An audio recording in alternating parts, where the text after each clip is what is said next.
दिसंबर का महीना था। कड़ाके की ठंड पड़ चुकी थी। पूरे चौक के घरों के बाहर रातों में अलाव जलना काफी मामूली सी बात हो गई थी। सभी शॉल, स्वेटर, मफलर और कान टोपियों को पहनकर गर्म कपड़ों में रहते। कविता जी के बेटे सागर की हाल में ही नई नई शादी हुई थी और बहू का नाम होता है माया। माया रूप, रंग और चाल चलन में बहुत खूबसूरत होती है, लेकिन शादी के दूसरे दिन ही घरवाले देखते हैं बहू तो ठंड में भी हर 1 घंटे बाद आइसक्रीम पे आइसक्रीम गटके जा रही है। आय हाय आय हाय, आइसक्रीम! ये ठंड का मौसम और ये बर्फीली हवाएं, और क्या चाहिए लाइफ में। तभी वहां ससुर ब्रिजेश आते हैं। अरे माया बहू, यहाँ हम सबकी ठंड में कुल्फी जमी हुई है और तुम यहाँ पर ये अंग्रेजी कुल्फी यानी कि आइसक्रीम खा रही हो। अरे दांत सुन्न पड़ जाएंगे। हिम्मत तो देखो इस लड़की की है। अरे माया बहू, तू क्या बौर आ गई है? इतनी ठंड में भी कोई ठंडी चीज खाया जाता है क्या? अरे ऐसे मौसम में बेहिसाब आइसक्रीम खाएगी तो हॉस्पिटल में भर्ती होना पड़ेगा। कल मुही कहीं की। सागर बेटवा, जरा समझा अपनी धर्म पत्नी को। हाँ माया, व्हाट इज दिस? सुबह से तुमने 5 आइसक्रीम के फैमिली पैक वाले डिब्बे खत्म कर दिए हैं। अभी तक तो दोपहर के 12 भी नहीं बजे। सागर, माँ जी, पापा जी, भगवान ने मुझे आप सबसे अलग और हट के बनाया है। बोलो तो #यूनिक।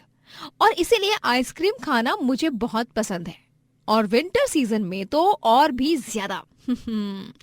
आहा, ice cream! I love you my dear cute ice cream.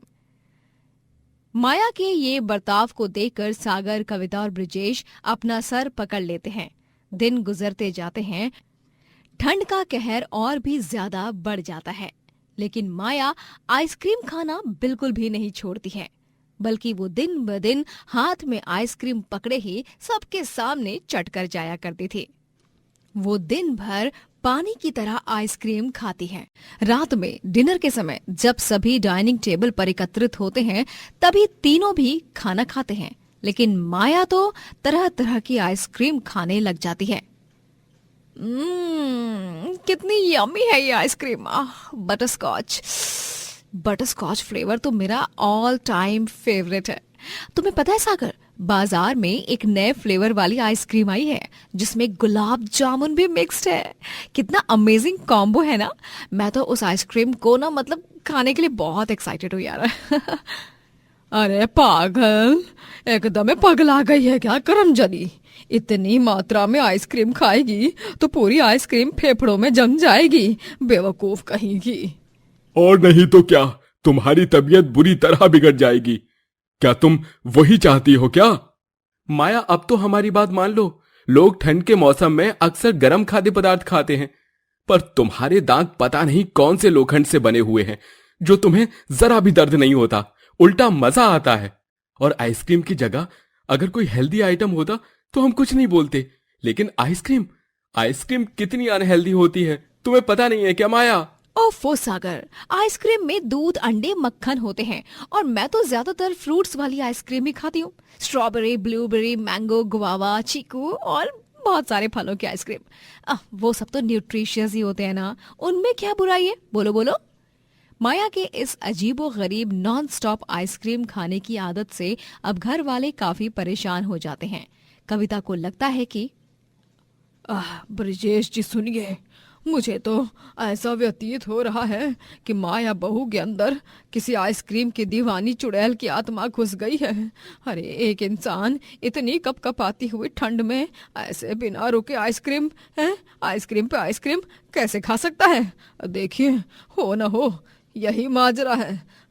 हमें हमें तांत्रिक को बुलाना होगा। हाँ कविता, तुम एकदम सही कह रही हो। रुको, नटवरलाल की पहचान का एक भूत और चुड़ैलों को भगाने वाला तांत्रिक है, उससे फोन मिलाता हूं अभी। ब्रिजेश उसकी बात मान लेता है और अपने दोस्त नटवरलाल के पहचान के तांत्रिक को बुलाता है और माया को बांधकर उस पर झाड़ फूक करते हुए कहता है, आलतू जलालतू आई बला को टालतू, ए दुष्ट आइसक्रीम खाने वाली चुड़ैल, निकल जा मेरी मासूम सी बच्ची के शरीर से। इसे मार डालना चाहती है क्या? आइसक्रीम खा खा कर। निकल जा इसके शरीर से बुरी चुड़ैल। अब मुझे छोड़िए माँ जी। पापा जी, ये क्या नौटंकी चल रही है? मेरे अंदर किसी चुड़ैल ने प्रवेश नहीं किया है। मुझे खुद ही आइसक्रीम खाना बहुत पसंद है। प्लीज मुझे छोड़िए। डरो मत माया बिटिया, आज तो मैं तुम्हें उस आइसक्रीम की दीवानी चुड़ैल से छुटकारा दिला कर ही रहूंगा, वरना यूं ही तुम्हारे शरीर में रहकर वो आइसक्रीम खाती रहेगी और तुम्हें मार डालेगी। हाँ माया बहू, तू बस शांत रहे और तांत्रिक बाबा जो जो कह रहे हैं उसे सुन ठीक से। हाँ माँ जी, मैं कह रही हूँ ना कि मुझ में किसी चुड़ैल का वास नहीं है, नहीं है, नहीं है। तो आप समझ क्यों नहीं रही हैं? बहरी या अक्ल से अंधी हो गई है क्या आप? तभी वहां पर सागर आता है और माया को यूं देखकर घबरा जाता है। वो फौरन माया को रस्सी से छुड़ाता है, उसके हाथ खोलता है और उसे अपने गले से लगाता है। माँ, पापा, ये सब क्या तमाशा चल रहा है? माना कि माया आइसक्रीम के पीछे पागल है, लेकिन इस बात को भी आप लोगों ने अपने अंधविश्वास से जोड़ दिया। मतलब हद होती है। सागर उस तांत्रिक को भगा देता है। दिन ब दिन ठंड और भी ज्यादा होने लगती है, पर फिर भी माया आइसक्रीम खाने की अपनी बुरी हरकत से बाज नहीं आती है। इन सबसे तंग आकर कविता, ब्रिजेश और सागर फ्रिज को ही बेचने का फैसला ले लेते हैं। और जब माया बाजार से ढेर सारी आइसक्रीम लाती है, तभी फ्रिज को गायब देखकर हैरान रह जाती है। ये क्या? फ्रिज कहाँ गायब हो गई? अभी थोड़ी देर पहले तो यहीं पर थी फ्रिज। हमने फ्रिज बेच दिया क्योंकि तुम ऐसे तो हमारी बात मान नहीं रही। इसलिए अब जब आइसक्रीम की जड़ यानी कि फ्रिज नहीं रहेगा, तब तो तुम अपने आप अपनी आइसक्रीम खाने की आदत से छुटकारा पा लोगी। देखना तुम। हाँ माया बहू, किसी भी चीज को खाने की या करने की एक हद होती है। हद से बढ़कर करोगी तो नतीजा बुरा होगा। ये सब देखकर और सुनकर माया का गुस्सा 7वें आसमान पर चला जाता है। आप सबने ये अच्छा नहीं किया मेरे साथ। पाप किया है आप सबने, पाप। आप लोगों को क्या लगा फ्रिज को हटा देंगे तो ये रोनी सूरत बनाकर चुपचाप एक कोना पकड़कर बैठ जाएगी? तो कान खोल के सुन लीजिए आप तीनों।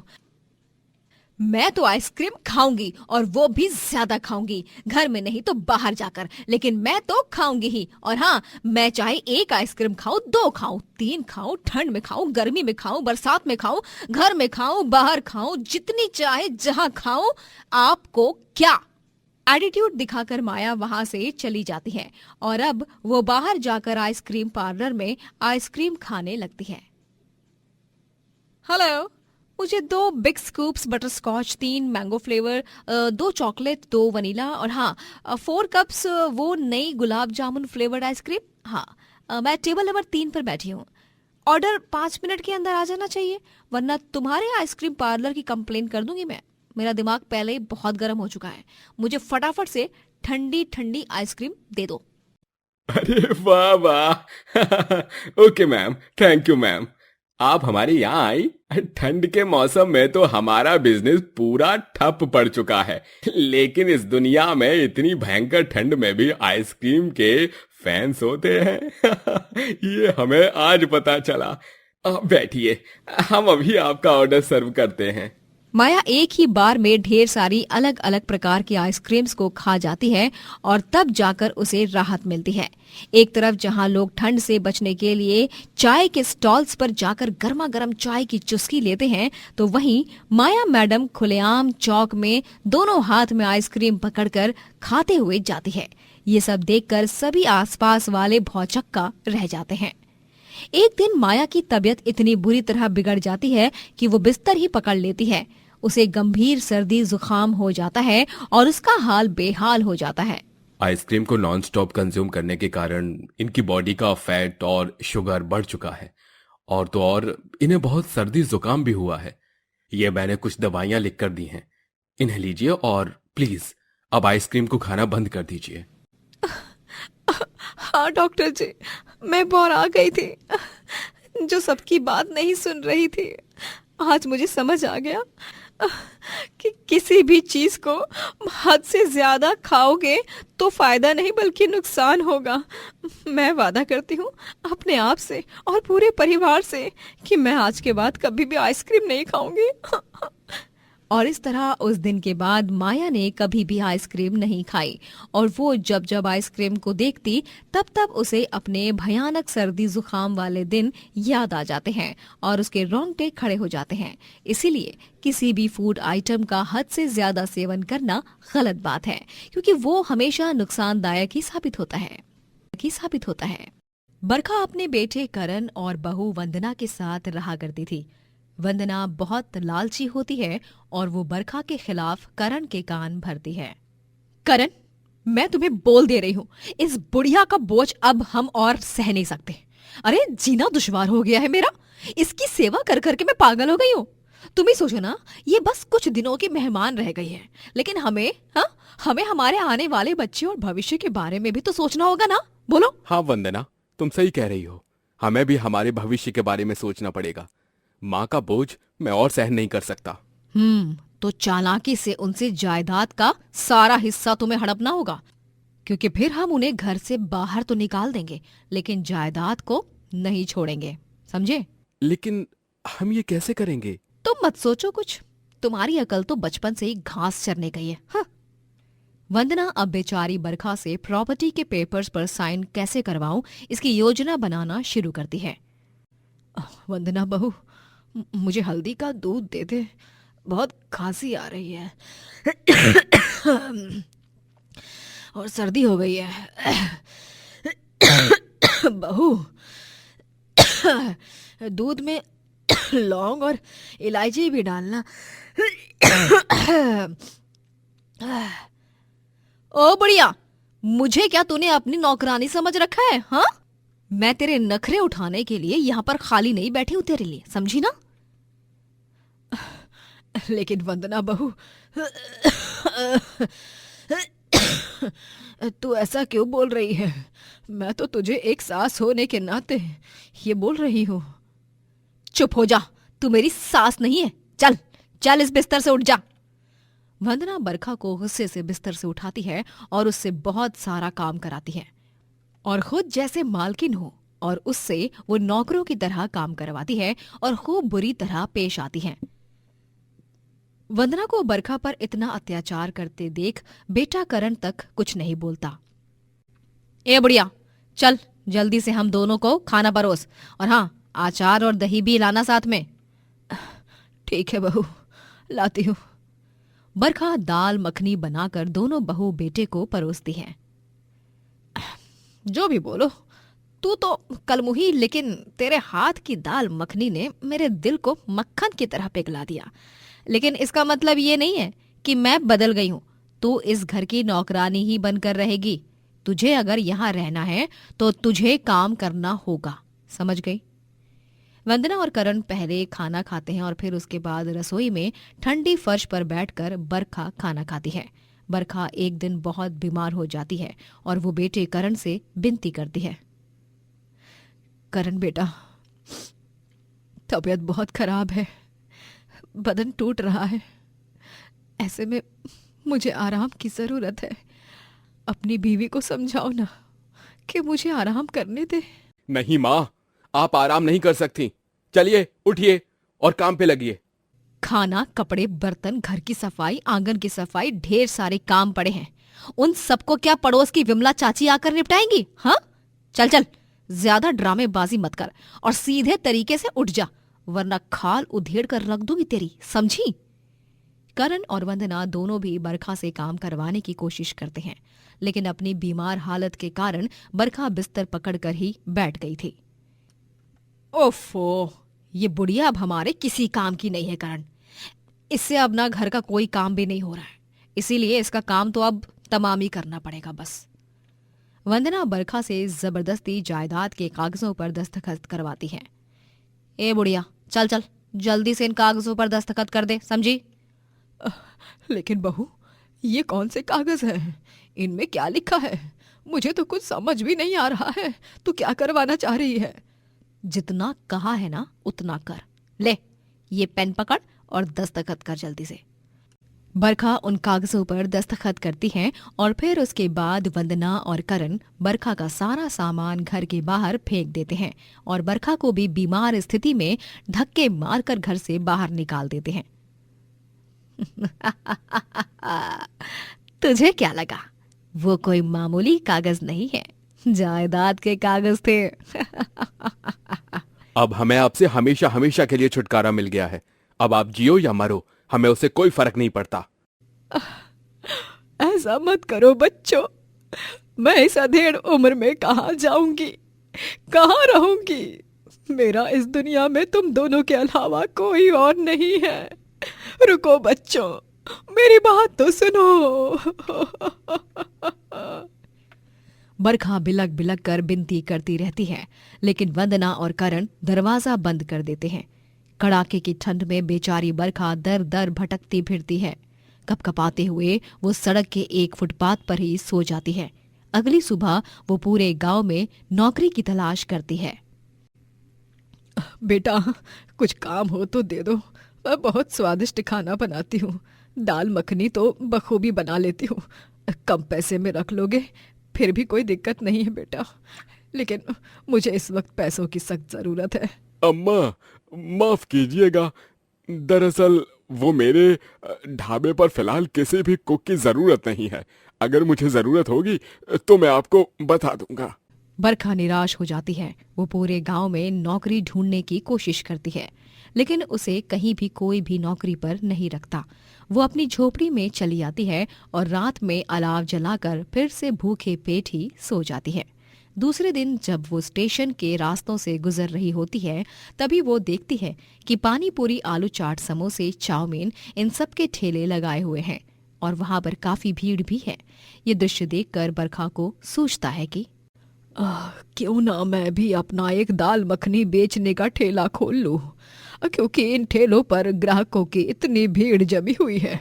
मतलब लोग ठेले का खाना पसंद करते हैं। हाँ, मैं अब यही करूंगी। बरखा उधारी पर सारा सामान लेती है और बम्बू से अपना छोटा सा ठेला लगाती है और फिर दाल मखनी बेचना शुरू करती है। कुछ ही घंटों में उसके ठेले पर ग्राहकों की लंबी कतार लग जाती है।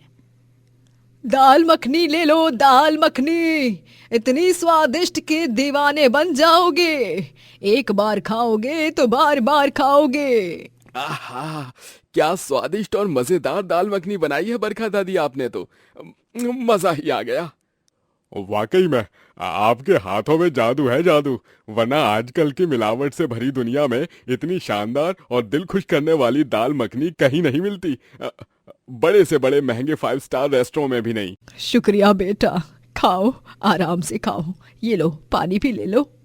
बरखा अपना काम बहुत ही ईमानदारी और नेकी के साथ करती है और दिन भर में उसकी अच्छी कमाई हो जाती है।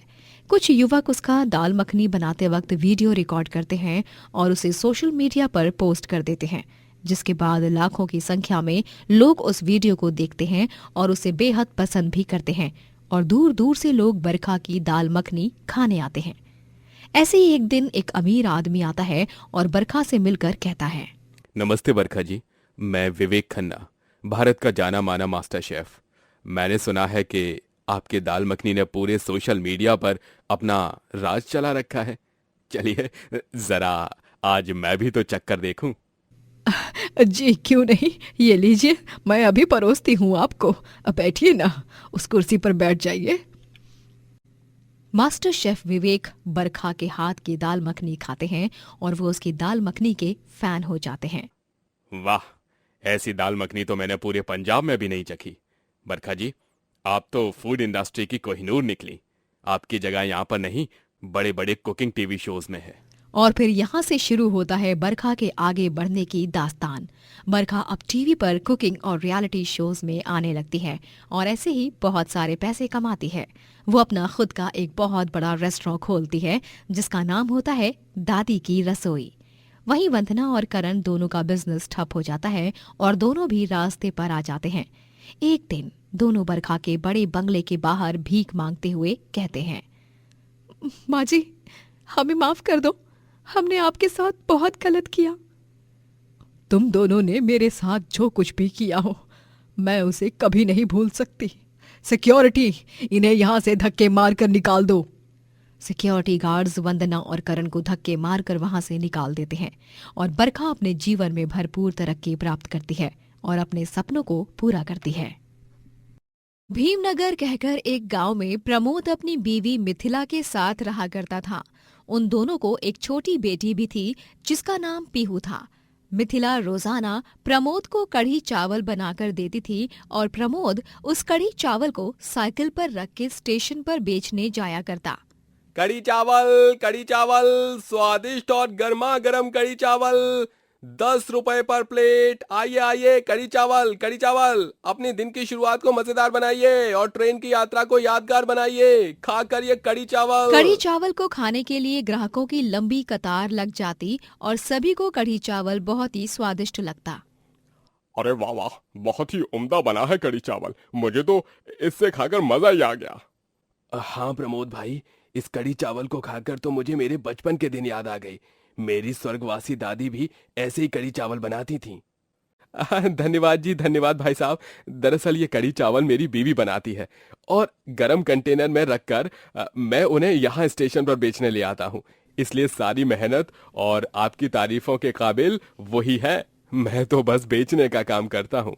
अरे जो भी हो, भाभी दुनिया के नंबर 1 कढ़ी चावल बनाती हैं सच में। दिन भर प्रमोद के कढ़ी चावल बिकते और वो ढेर सारे पैसे कमाता।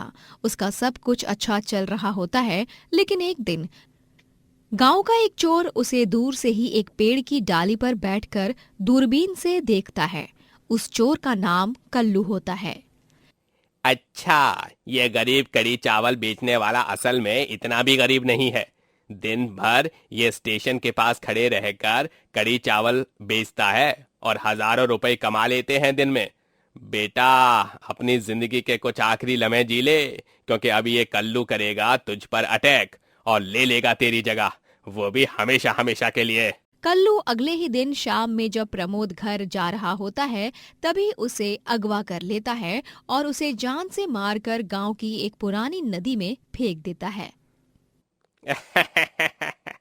सुना है इस नदी में कई सारे समुद्री जानवर हैं। बस अब वो सारे इस प्रमोद के बच्चे को खा जाएं, फिर तो इसकी लाश भी नहीं मिलेगी और ये जाएगा सीधे उन समुद्री जानवरों के पेट में। चोरी करके भी मैं दिन में इतना प्रॉफिट नहीं कमा पाता हूँ जितना ये कढ़ी चावल बेचकर कमा लेते हैं, इसलिए मुझे ये खतरनाक तिकड़म अपनानी पड़ रही है। कल्लू अगली सुबह प्रमोद के घर जाता है और उसकी बीवी मिथिला से कहता है, मिथिला भाभी नमस्ते, मैं कल्लू, मैं प्रमोद भाई का चचेरा भाई। वो दरअसल उन्हें किसी जरूरी काम से दूसरे गांव जाना पड़ा, इसलिए उन्होंने आपको संदेश देने बोला है कि वो जल्दी वापस आएंगे और तब तक कढ़ी चावल को जो बिजनेस है उसे मैं संभालूं, ऐसा भी कहा है उन्होंने। अच्छा ऐसी बात है क्या? इन्हें कह रही थी फोन लेकर जाओ लेकिन नहीं लेकर गए। अब मैं इनसे बात कैसे कर पाऊंगी? उन्होंने कहा कि उनकी चिंता मत करो, वो जल्द ही लौट आएंगे। चलिए चलिए, वक्त जाया मत कीजिए और कढ़ी चावल के डिब्बे दे दीजिए, जाकर बेचने हैं स्टेशन पर। हाँ, अंदर आओ ना, मैं अभी सारे डिब्बे पैक कर देती हूँ।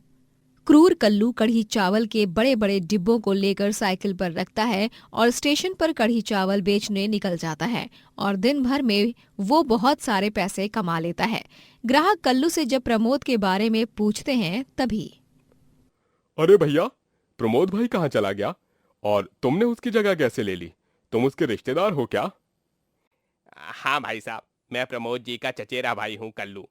उन्हें किसी जरूरी काम के कारण गांव से बाहर जाना पड़ा, इसलिए अगले कुछ दिनों तक मैं ही उनकी जगह पर कढ़ी चावल बेचूंगा। भाभी बनाकर देंगी और मैं बेचूंगा। अच्छा, अब समझ आया। वैसे तुम भी बहुत नेक और ईमानदार लगते हो, बिल्कुल अपने भाई प्रमोद की तरह। तुम्हें कहीं देखा देखा सा लग रहा है। तुम पड़ोस के गांव रौनकपुर में रहते हो क्या? कल्लू असलियत में रौनकपुर में ही चोरी करता था और उस ग्राहक की ये बात सुनकर वो एक पल के लिए बहुत घबरा जाता है और उसके हाथ पांव और माथे से पसीना छूटने लगता है। फिर वो हिम्मत से बदले में जवाब देता है, नहीं भाई, तुम्हें कोई गलत फहमी हो गई होगी या फिर नजर का धोखा। मैं तो शहर में रहता हूँ, हाल ही में मैंने अपनी पढ़ाई पूरी की है। अच्छा, शायद तुम सही कह रहे हो, मुझे ही कोई गलत फहमी हो गई होगी। जैसे तैसे कल्लू यहाँ पर बच जाता है। फिर अगले दिन जब कल्लू मिथिला के पास कढ़ी चावल लेने जाता है, तभी मिथिला उसे कहती है, कल्लू भाई, देखो तुम्हें मैं पहले से ही बता देती हूँ कि हर 15 दिन में तुम मुझे जितने सारे पैसे कमाए हैं ना, उनका आधा हिस्सा दोगे। आधा तुम रख लेना, क्योंकि मेरे साथ साथ तुम्हारी भी दिन भर की मेहनत जा रही है ना, इसीलिए। ठीक है मिथिला भाभी, जैसे आप कहो। कल्लू कढ़ी चावल लेकर निकलते वक्त मन ही मन खुद से कहता है, मैं और सारे पैसे तुझे दे दूं? इतना बड़ा बेवकूफ नहीं हूं मैं तो ये सारे पैसे अपने पास रखूंगा और 15 दिन में हजारों रुपए कमाकर भाग जाऊंगा और फिर ऐसे ही ऐश करूंगा। कल्लू जितने भी पैसे कमाता उन्हें अपने पास ही संभाल कर रखता। बेचारी मिथिला और पीहू दोनों ही इस आशा में रोज बैठकर इंतजार करते कि प्रमोद कब आएगा। माँ, पापा कब आएंगे? मुझे उनके साथ खेलना है। कितने दिन हो गए हैं, उन्होंने मुझे कोई कहानी भी नहीं सुनाई। पीहू बेटा, निराश मत हो। पापा किसी जरूरी काम से दूसरे गांव गए हैं और वो जल्द लौट आएंगे। और ना, मुझे पूरा यकीन है कि वो अपनी गुड़िया के लिए तोहफे और खाने के लिए मिठाइयाँ जरूर लाएंगे। सच्ची? हाँ मेरी प्यारी दुलारी बिटिया रानी, चल जाकर तेल की शीशी ले आ। बाल देख कैसे रस्सी की तरह हो गए हैं। आज तो तेरी जम के चंपी करूंगी और फिर कल सुबह के कड़ी चावल की तैयारी करूंगी। ओफो, ठीक है माँ, ये लो। मिथिला पीहू की चंपी करती है और उसे स्नेह देती है ताकि उसे पापा की कमी महसूस ना हो। वहीं एक शाम सूरज ढलने के बाद अंधेरे में कल्लू जब साइकिल से घर जा रहा होता है, तभी उसके रास्ते के बीच में प्रमोद आ जाता है, जो एकदम खूंखार तरीके से उसे घूर रहा होता है। प्रमोद को यूं अचानक देखकर कल्लू एकदम से डर जाता है और वो साइकिल से गिर पड़ता है। तुम जिंदा कैसे बच सकते हो? मैंने तो तुम्हें मार डाला था। नहीं, लगता है ये उस प्रमोद का भूत है। बचाओ! कल्लू इतना घबरा जाता है कि वो जमीन से उठ भी नहीं पाता है और लेटे लेटे ही वो पीछे की ओर खिसकने लगता है। प्रमोद उसके पास धीरे धीरे आने लगता है। कल्लू का कलेजा कांप उठता है। कल्लू जोर से चीखने चिल्लाने लगता है। तभी अचानक से वहां पर और एक आदमी आ जाता है। हूबहू प्रमोद जैसा ही वो दिखता है। दो प्रमोद को देखकर कल्लू पूरी तरह से डर जाता है और कांपने लगता है। नहीं, बचाओ, कोई है, भूत भूत भूत। कल्लू उठकर भागने लगता है कि तभी भागते भागते उसे पुलिस इंस्पेक्टर पकड़ लेते हैं और उसके हाथों में हथकड़ी पहना देते हैं। अब तेरा खेल खत्म, मूर्ख आदमी। रौनकपुर में चोरी करने के बाद अब तो इस गांव के गरीबों को भी लूटने आया है क्या? तभी वहाँ दोनों प्रमोद, मिथिला और पीहू भी आते हैं। ये विनोद है, मेरा जुड़वा भाई। उस दिन जब तूने मुझे जान से मारने के लिए छुरी से वार किया, तभी मैं मरा नहीं था। तूने मेरी सांसें चल रही हैं ये नहीं देखा और ये देखे बिना ही मुझे नदी में फेंक दिया। लेकिन किसे पता था कि बचपन से एक माहिर तैराक का खिलाड़ी उस दिन उस बुरी हालत में भी तैरकर उस गहरी नदी से बाहर निकल जाएगा। मैंने फिर षड्यंत्र रचने की ठानी और तुम्हें उसमें फंसाया, मेरे जुड़वा भाई के साथ मिलकर। इंस्पेक्टर साहब, इस दरिंदे को तो कड़ी से कड़ी सजा देना। पुलिस इंस्पेक्टर कल्लू को अपने साथ गिरफ्तार करके ले जाते हैं और फिर उस दिन के बाद से दोनों जुड़वा भाई एक दूसरे के साथ मिलकर कढ़ी चावल का बड़ा ढाबा खोलते हैं और खूब तरक्की करते हैं। चंद्रपुर में 14 साल का राजू अपनी विधवा माँ इंदु संग रहता था। अपने पति के जाने के बाद इंदु ही अपने बेटे राजू को संभालती है और घर घर जाकर चूल्हा चौका करके अपना और राजू का पेट भरती है। एक दिन गांव में मेला होता है और राजू अपनी माँ इंदु के साथ उस मेले में जाता है। मामा, वो देखो, वो झूला कितना शानदार है ना। चलो ना, पहले बुढ़िया के बाल खाते हैं। चलो ना माँ, चलो ना। हाँ राजू बेटा, चलो। तुम मानोगे थोड़ी ना।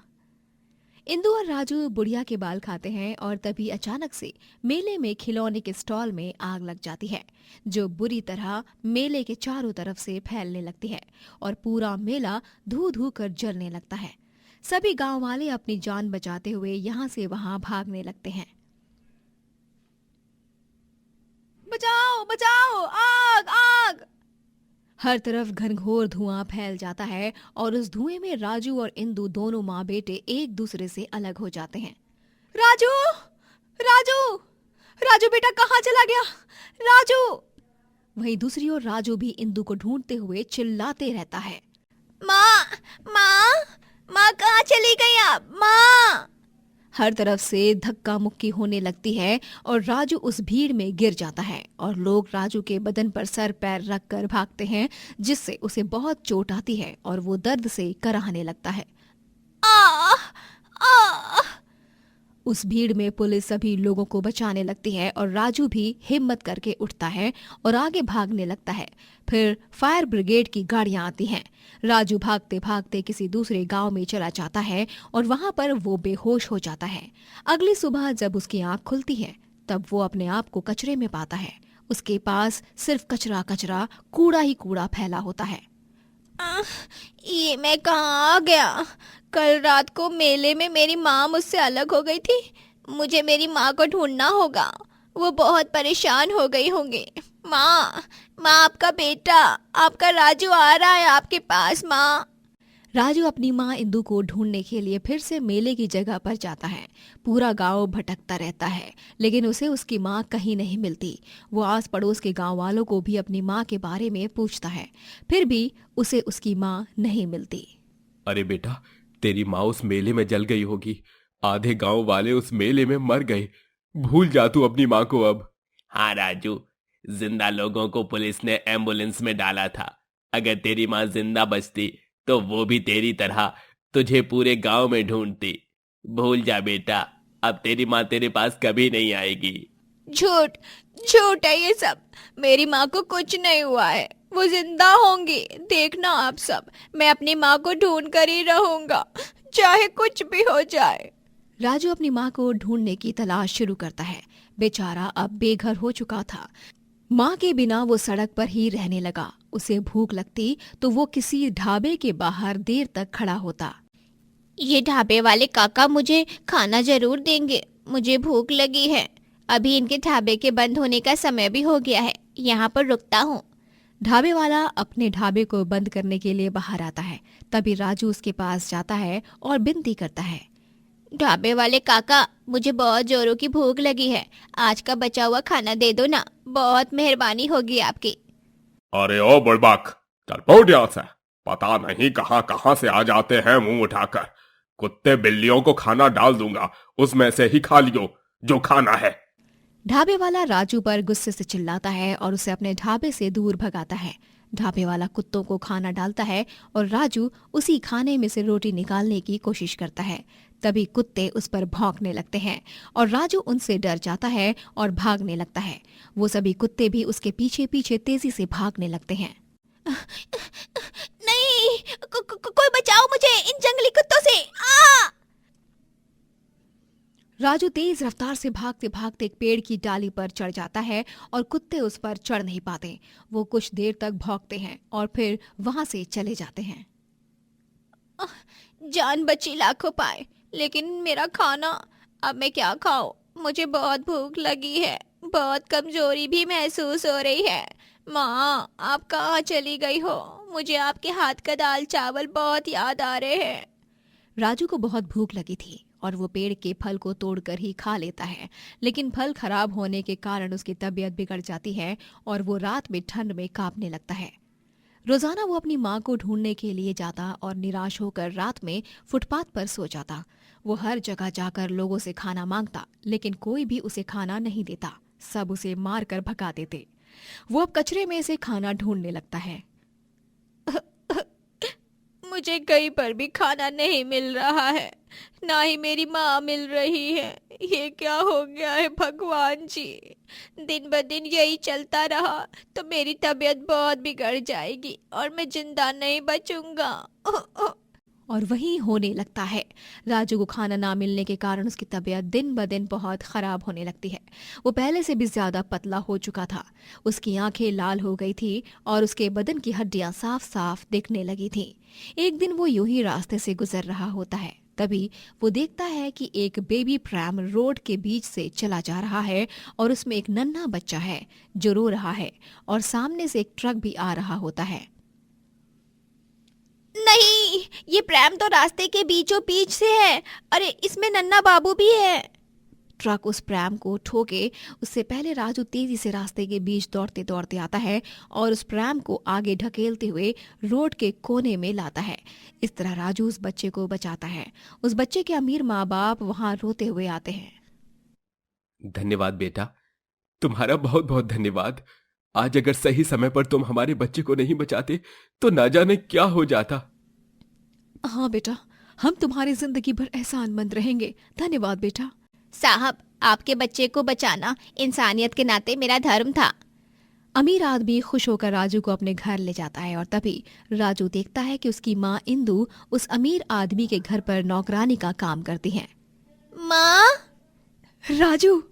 दोनों माँ बेटे भावुक हो जाते हैं और एक दूसरे को कस के गले लगाते हैं।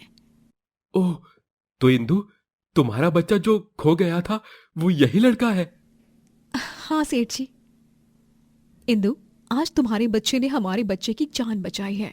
बहुत होनहार और बहादुर है तुम्हारा बेटा। अमीर आदमी राजू को एक संदूक भरकर सोना चांदी और पैसा देता है। ये रख लो बेटा, ये मेरी तरफ से तुम्हारे लिए उपहार।